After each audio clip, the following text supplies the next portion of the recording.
नमस्कार. एक भारत श्रेष्ठ भारत या कार्यक्रमामध्ये मी सुषमा जाधव आपलं मनःपूर्वक स्वागत करते.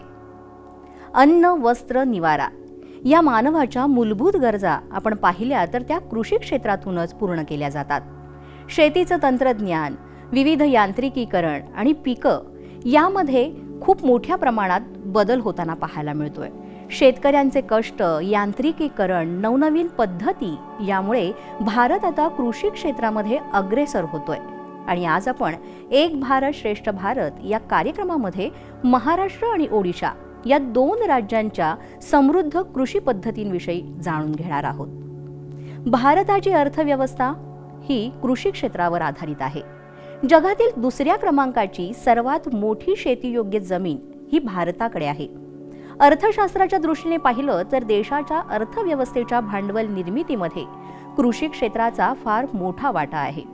शेतकऱ्यांनी जर शेतीच केली नाही तर आपण खाणार काय, हा एक गंभीर प्रश्न आहे.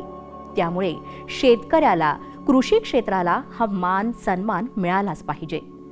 महाराष्ट्रातील विविध प्रकारची माती, वैविध्यपूर्ण कृषी हवामान, पुरेसं तांत्रिकीकरण, मनुष्यबळ, विकसित दळणवळणाच्या सुविधा, ठिबक सिंचनाचा वाढता कल, हरितगृह, शीतल साखळी यांचा वापर आणि सक्रिय शेतकरी संघटना यामुळे राज्यात विविध पिकं घेण्याच्या अगदी मोठ्या संधी आता उपलब्ध आहेत. महाराष्ट्रामध्ये पाहिलं तर मावळ पूर्व, विदर्भ, कोकण या भागामध्ये तांदळाचं उत्पादन हे जास्त घेतलं जातं. राज्यात सर्वाधिक तांदूळ हा मात्र नागपूर विभागातून घेतला जातो, कारण तांदूळ हे उष्णकटिबंधीय पीक आहे. महाराष्ट्रात तांदूळ सर्वाधिक प्रमाणात भंडारा जिल्ह्यात घेतला जातो, तर सर्वात कमी क्षेत्र हे गडचिरोलीमध्ये आढळतं. सर्वाधिक तांदूळाचं उत्पादन गोंदिया जिल्ह्यातून सुद्धा घेतलं जातं आणि सर्वाधिक हेक्टरी उत्पादन सिंधुदुर्ग, रत्नागिरी आणि कोल्हापूर जिल्ह्यातून घेतलं जातं. आजरा, घनसाळ, आंबेमोहर, इंद्रायणी, कोलम, वाडा कोलम, जिरगा, जिरवेल, परिमल, बासमती, मोगरा, रत्नागिरी, रायभोग, सुरती अशा अनेक तांदळाच्या प्रचलित जाती आपल्याला पाहायला मिळतात. महाराष्ट्राप्रमाणेच आपण ओडिशा राज्याच्या अर्थव्यवस्थेचं पाहिलं तर या अर्थव्यवस्थेमध्ये कृषी क्षेत्राची मोठी भूमिका आहे. ओडिशातील लोकांचा मुख्य व्यवसाय हा शेती आहे. ओडिशामध्ये एकूण कार्यरत लोकसंख्येपैकी सुमारे 76% लोक हे शेती आणि शेतीशी संबंधित उद्योगांमध्ये गुंतलेले आहेत. ओडिशातील सर्वात जास्त लागवडीचं क्षेत्र म्हणजे बालासोर, भद्रक, कटक, गंजम, जाजपूर, जगतासिंगपूर, केंद्रपारा, खुर्दा, नयागड, पुरी हे किनारपट्टीचे जिल्हे आहेत. ओडिशा हे भारतातील सर्वात मोठे तांदूळ उत्पादक राज्य आहे, कारण शेतीसाठी आवश्यक असलेली माती आणि हवामान हे महाराष्ट्रासारखंच ओडिशामध्ये सुद्धा आहे. देशातील एकूण तांदूळ उत्पादनांपैकी 1 वाटा हा ओडिशा राज्याचा आहे. कटक, संबलपूर, पुरी, गंजम, बालेश्वर, कोरापूट, केंदुझार आणि कालाहंडी हे तांदूळ उत्पादनासाठी प्रसिद्ध असलेले जिल्हे आहेत.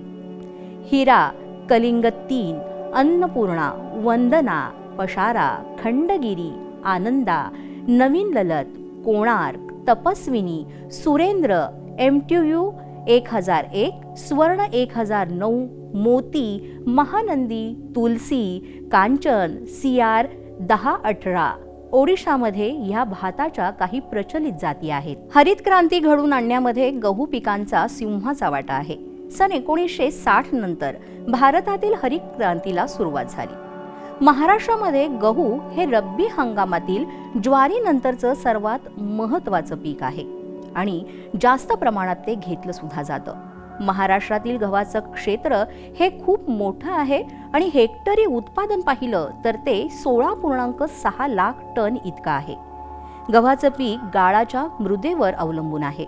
मात्र महाराष्ट्रात पठारावर प्रमुख नद्यांच्या खोऱ्यात काळ्या रेगूर जमिनीमध्ये गव्हाचं उत्पादन घेतलं जातं.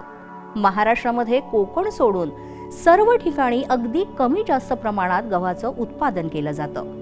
महाराष्ट्रामध्ये सर्वप्रथम परभणी इथं सन 1910 मध्ये गहू पिकावरील संशोधन सुरू झालं.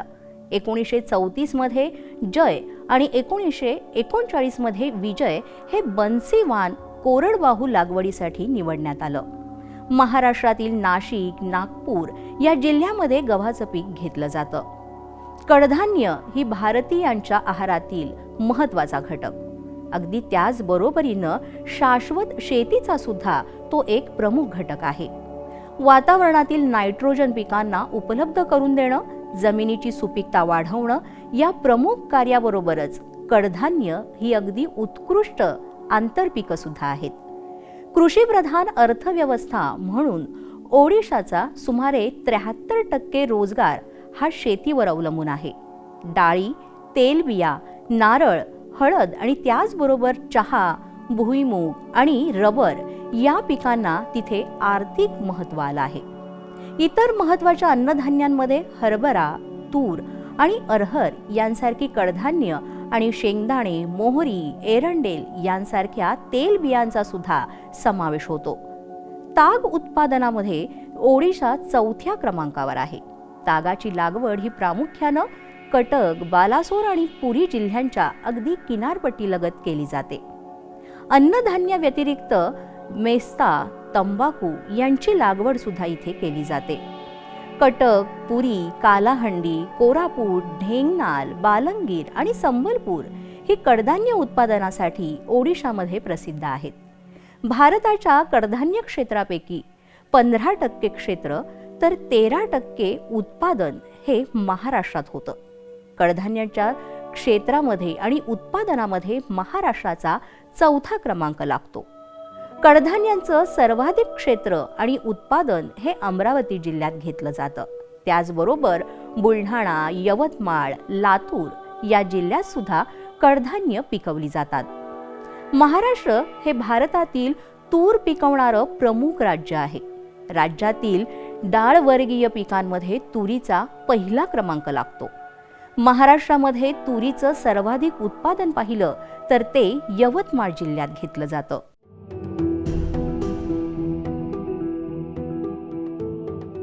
महाराष्ट्रामध्ये आणखीन एक महत्त्वाचं पीक आहे आणि ते म्हणजे कापूस.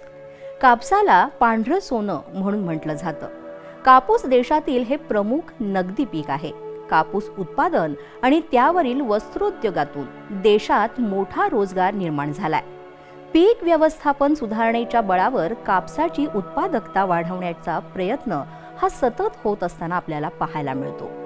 जगातील एकूण लागवडीखालील क्षेत्राच्या 35% क्षेत्र हे भारतात आहे आणि सध्या अमेरिकेनंतर क्रमांक 2चा कापूस निर्यातदार म्हणून भारताचा लौकिक आहे. ओडिशातील कापूस हे एक महत्त्वपूर्ण शक्ती म्हणून पाहिलं जाऊ शकतं. कालाहंडी, बोलंगी, रायगडा, नुआपुडा इथं सर्वाधिक कापूस पिकवला जातो. मात्र तो काही प्रमाणात गंजम, सोनपूर, गजपती, बौद्ध, बरगड, फुलमणी आणि कोरापूट इथं सुद्धा पिकवला जातो. बहुतेक कापूस उत्पादक हे लहान अल्पभूधारक शेतकरी आहेत आणि त्यांच्याकडे शेतीचा दर्जा सुधारण्यासाठी संसाधनांचा अभाव आहे. ओडिशात कापसाचं पीक हे पूर्णपणे पावसावर अवलंबून आहे. महाराष्ट्रात धुळे, अकोला, वाशिम, अमरावती, यवतमाळ इथं कापसाचं उत्पादन घेतलं जातं. कपाशीचं पीक हे जास्त कालावधीचं पीक आहे. कपाशीसाठी स्वच्छ, उपदार आणि कोरडं हवामान अनुकूल असतं. उष्ण दिवस आणि थंड रात्र या प्रकारचं हवामान बोंडे चांगली भरण्यास आणि ती उमलण्यास उपयुक्त असतं. विकेल तेच पिकेल. जसं एंटरप्रिन्युअरला महत्त्व आलंय तसंच ॲग्रीप्रिन्युअरला सुद्धा फार महत्त्व आहे. ध्येय, धोरण आणि ध्येयासोबत शेती व्यवस्थेतील सर्व आधुनिक तंत्रज्ञानांचा वापर आणि मार्केटची चांगली जाण असेल तर ऊसाची शेती सुद्धा सर्वात जास्त आणि चांगले पैसे कमावून देणारी शेती ठरते. आज ऊसाच्या रसाबरोबरच साखर उद्योग हा भरभराटीला आलेला आहे. साखर तयार होतानाच इथेनॉलची निर्मिती ही सुद्धा फायदेशीर ठरतीये. काही साखर कारखान्यात वीज निर्मिती प्रकल्प सुद्धा कार्यान्वित झालेत. बागायती शेतीमध्ये ऊस हे भारतातील अगदी प्रमुख नगदी पीक आहे. राष्ट्रीय अर्थव्यवस्थेत ती महत्त्वाची भूमिका बजावतं. ऊस हे ओडिशातील सर्वोत्तम नगदी पिकांपैकी एक मानलं जातं.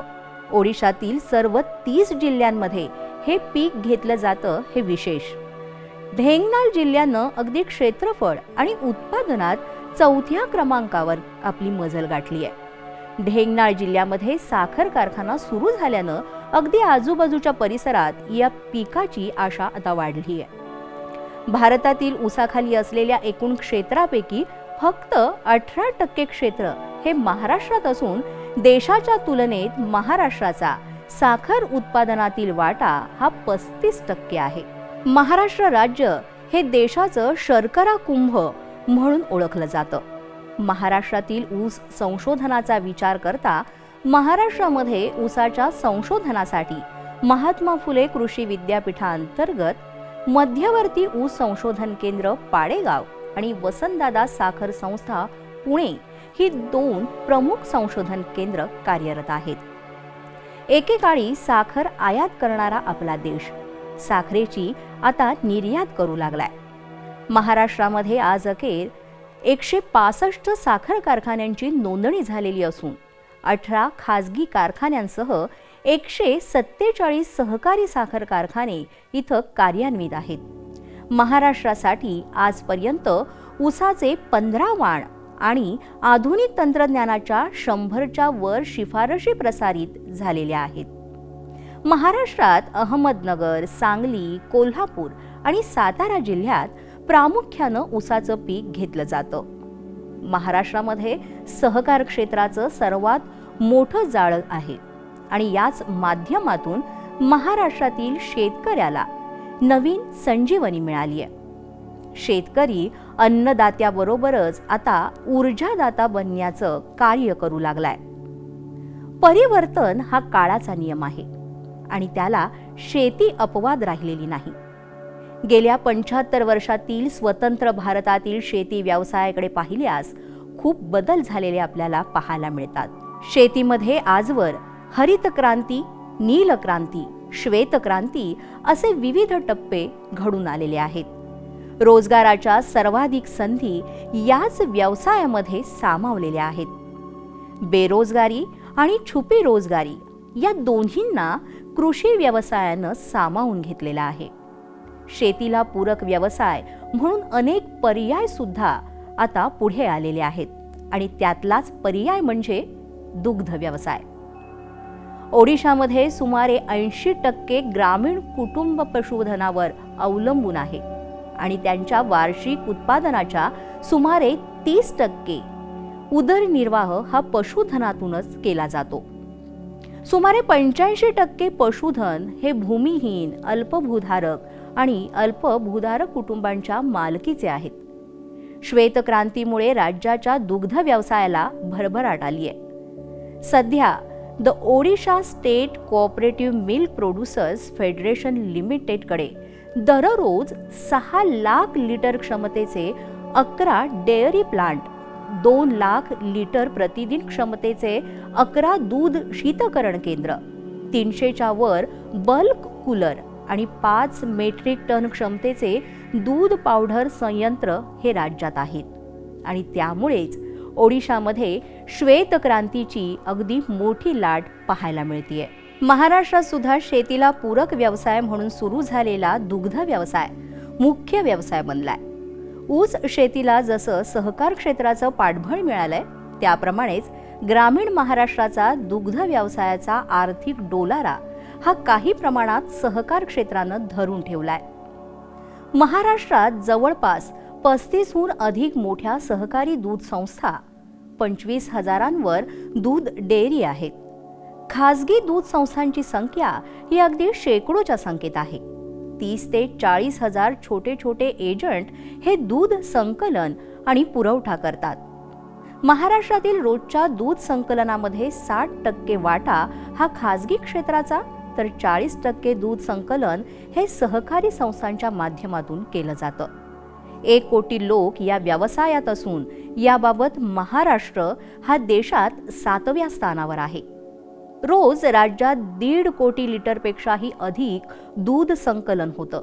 प्रत्यक्ष उत्पादन हे 3 कोटी लिटर आहे. म्हणजेच रोज राज्यात पाहिलं तर या व्यवसायात 135 कोटींची उलाढाल होताना पाहायला मिळते.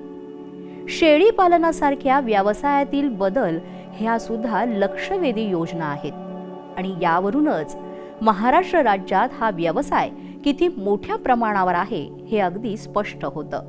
माळ्याच्या मळ्यामंदी पाटाचं पाणी जातं, गुलाब जाई जुई मोगरा फुलवित. आपला भारत देश हा मुळातच संस्कृती प्रधान देश आहे. इथं अनेक जाती धर्माचे लोक अगदी गुण्यागोविंदानं राहतात आणि प्रत्येक धर्माच्या पूजेमध्ये फुलांचा अंतर्भाव होताना आपल्याला पाहायला मिळतो. ओडिशा आणि महाराष्ट्रात फ्लोरिकल्चर म्हणजेच फुलशेती सुद्धा बहरताना पाहायला मिळते. महाराष्ट्रामध्ये अनेक सण समारंभ हे अगदी मोठ्या उत्साहात साजरे केले जातात आणि यावेळेस फुलांचे विशेष महत्त्व असते.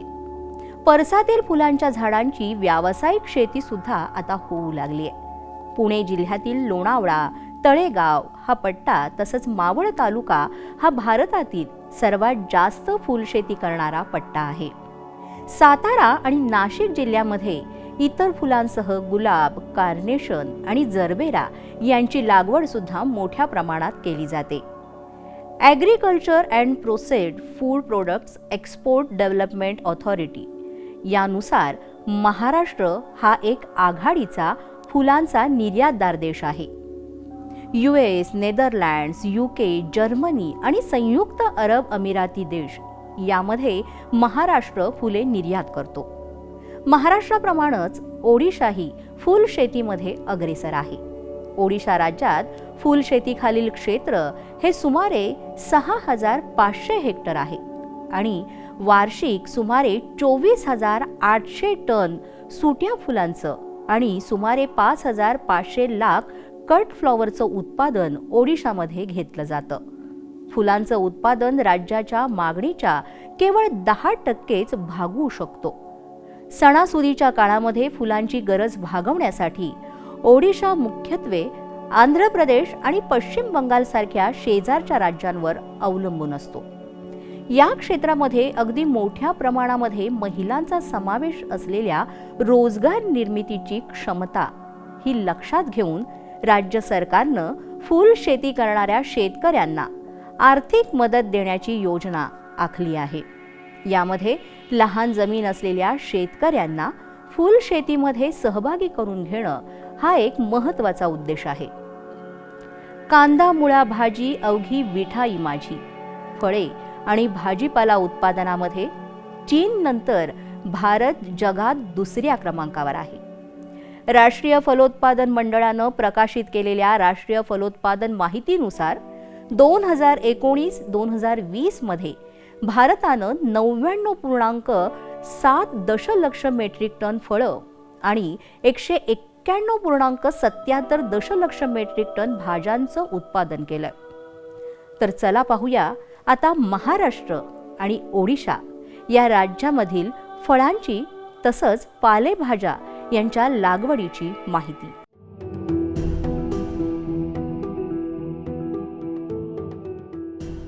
जळगाव ही भारताची केळींची राजधानी आहे. जळगावमध्ये केळीचं उत्पादन मोठ्या प्रमाणात घेतलं जातं. मुळातच जळगाव हे केळी पिकासाठी प्रसिद्ध आहे. भारतातील 15% जास्त केळीचं उत्पादन हे जळगावमध्ये केलं जातं. तर ओडिशा राज्यात कमी उंचीच्या केळीच्या जाती ह्या जिल्ह्यांमध्ये अधिक आढळतात. नॉर्थमोर गटातील केळीची पाटकापुरा ही जात पुरी जिल्ह्याची अगदी पारंपरिक जात आहे. डोंगरी नाल्यांच्या कडेला आदिवासींनी पिकवलेली अनेक डोंगरी केळी आपल्याला पाहायला मिळतात. भारताची वाईन कॅपिटल नाशिक. नाशिक हे द्राक्षांसाठी प्रसिद्ध आहे. भारतातील द्राक्षांचा सर्वात मोठा पुरवठादार आहे आणि अनेक द्राक्ष बागा तसंच फळबागा सुद्धा इथे घेतल्या जातात. व्यावसायिक पद्धतीनं महाराष्ट्र इतकं द्राक्षाचं उत्पादन ओडिशा राज्यात घेतलं जात नसलं तरी जगतसिंगपूर आणि आणखीन काही भागांमध्ये शेतकरी अगदी मोठ्या क्षेत्रावर द्राक्ष लागवड करताना दिसत आहेत. फळांचा राजा आंबा. कोकणात आणि विशेषतः रत्नागिरी हापूस नावाच्या आंब्यासाठी प्रसिद्ध आहे. महाराष्ट्रामध्ये अन्य जिल्ह्यातही आंब्यांचं उत्पादन घेतलं जातं. महाराष्ट्राप्रमाणेच फळांचा राजा आंबा हा संपूर्ण ओडिशा राज्यात आढळतो. पारंपरिकपणे उगवलेल्या उच्चभ्रू आणि देशी आंब्याच्या असंख्य जाती इथं पाहायला मिळतात. गेल्या 20 वर्षांपासून फलोत्पादन विभागानं आंब्याच्या व्यावसायिक लागवडीसाठी उत्तर आणि दक्षिण या भारतातील संकरित जाती आणल्या आहेत. संत्र्याचं शहर म्हणून नागपूर प्रसिद्ध आहे. तर ओडिशा राज्यातील गजपती आणि रायगडा जिल्ह्यातील नियमगिरी या टेकड्यांमध्ये उगवलेला मँड्रिन हिल संत्रा हा खूप प्रसिद्ध आहे. महाबळेश्वरला स्ट्रॉबेरीची बास्केट म्हणूनही ओळखलं जातं. महाबळेश्वरचं हवामान स्ट्रॉबेरी आणि तुतीसाठी योग्य आहे. तसंच डाळिंब उत्पादक म्हणून सोलापूर आणि महाराष्ट्रातील बीड जिल्हा त्याच्या सेंद्रिय पद्धतीनं पिकवलेल्या सीताफळासाठी प्रसिद्ध आहे.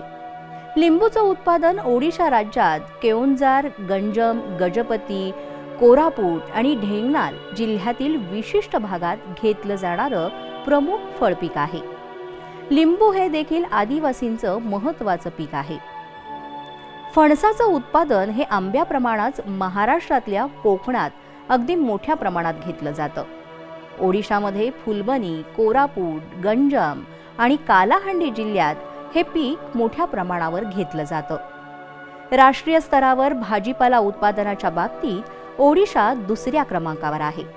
टोमॅटो, शिमला मिरची, कोबी, फ्लॉवर, नोलकोल, गाजर, बीट, वाटाणा, सोयाबीन, बटाटा, भाजीपाला हा हिवाळ्यात घेतला जातो.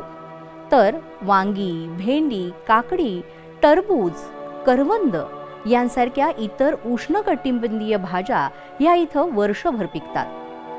महाराष्ट्रामध्ये वसंत ऋतूमध्ये म्हणजेच मार्च ते मे या महिन्यात कोबी, कांदा, बटाटे, भेंडी, गवार आणि तोंडली तसंच शेवग्याच्या शेंगा, दुधी आणि पडवळ यांचा हंगाम असतो. तर पावसाळ्यामध्ये म्हणजेच जून ते सप्टेंबर महिन्यात हिरव्या पालेभाज्या जसं अळू, कारलं, दोडका, वांगी आणि काही इतर भाज्यापाल्यांचा समावेश आहे. वाहतूक हा सामाजिक आणि आर्थिक विकासाचा एक महत्त्वाचा घटक आहे. या क्षेत्रातील गुंतवणूक आणि सकल देशांतर्गत उत्पादन खर्च हे महत्त्वाचे आहेत, कारण ते गतिशीलता आणि व्यापाराची दिशा हे सुनिश्चित करतात. यामध्ये रस्ते, रेल्वे आणि नागरी विमान वाहतूक संस्था यांचा समावेश आहे. भारतीय रेल्वेनं दूध, मांस आणि मासे याबरोबरच नाशवंत आणि कृषी उत्पादनांची वाहतूक करण्यासाठी किसान रेल्वे सेवा सुद्धा सुरू केली आहे. यामध्ये multi commodity, multi consignor, multi loading आणि अनलोडिंग ट्रान्सपोर्टेशन यांचा समावेश आहे, ज्याचा उद्देश शेतकऱ्याला एक व्यापक बाजारपेठ उपलब्ध करून देणं हा आहे. किसान रेल सेवेच्या माध्यमातून सरकारनं रेल्वेला शेतीशी जोडण्याचा प्रयत्न केला. कृषी विकासात रस्ते वाहतूक ही महत्त्वाची भूमिका बजावते. याचं कारणच शेतातून बाजारपेठेत विविध शहरी समुदायांपर्यंत कृषी उत्पादनाची वाहतूक करणं हा एक प्रमुख उद्देश आहे आणि साधन आहे. केंद्रीय नागरी विमान वाहतूक मंत्रालय यांनी डोंगराळ भाग, ईशान्येकडील राज्य आणि आदिवासी भागातील नाशवंत खाद्यपदार्थांच्या वाहतुकीवर लक्ष केंद्रित करण्यासाठी कृषी उडान 2.0 ही योजना सुरू केली. याचा उपयोग भारतातील आदिवासी क्षेत्रावर झाला आणि त्यांच्या उत्पादनासाठी भारतीय बाजारपेठ ही खुली झाली. मनसुद्ध तुझं गोष्ट आहे पृथ्वी मोलाची, तू चाल पुढं तुला रगड्या भीती कशाची, परवा बिगुणाची. आपला देश हा कृषीप्रधान देश आहे आणि समृद्ध कृषी व्यवस्था इथं आपल्याला पाहायला मिळते. आपला शेतकरी बंधू हा घाम गाळून कष्ट करून आपली कृषी व्यवस्था बळकट करण्यासाठी अतोनात आणि अहोरात्र मेहनत घेत आहेत. फक्त त्यांना प्रोत्साहन देण्याची, लढ म्हणण्याची गरज आहे आणि आपण हे प्रोत्साहन सर्वांनीच दिलं पाहिजे. कारण शेतकरी थांबला तर आपण थांबू. आपला शेतकरी हा जिगरबाज आहे. त्याला पाठीवर हात ठेवून लढ म्हणण्याची प्रत्येकाचीच गरज आहे. तसंच नवतरुणाईची जी शेतीकडे वळलेली पावलं आहेत ती सुद्धा खूप काही बदल घडवून आणत आहेत. कृषी तंत्रज्ञानाच्या अंगानं शेतीत चौथी क्रांती घडू लागली आहे. म्युटेशन बायोलॉजी, नॅनो तंत्रज्ञान आणि रोबोटचा शेतीतील वापर खूप मोठी क्रांती घडवू शकतो. त्यामुळेच शेती व्यवसाय पारंपरिक न राहता जगाच्या बाजारपेठेत आपला अव्वल क्रमांक मिळवण्यासाठी अग्रेसर आहे. आज आपण महाराष्ट्र आणि ओडिशा या 2 राज्यांच्या समृद्ध कृषी व्यवस्थेबद्दल, समृद्ध कृषी पद्धतीबद्दल जाणून घेतलं. आजचा कार्यक्रम तुम्हाला कसा वाटला हे आम्हाला जरूर कळवा. भेटूयात पुढल्या भागात एका नवीन विषयासह. तोपर्यंत नमस्कार.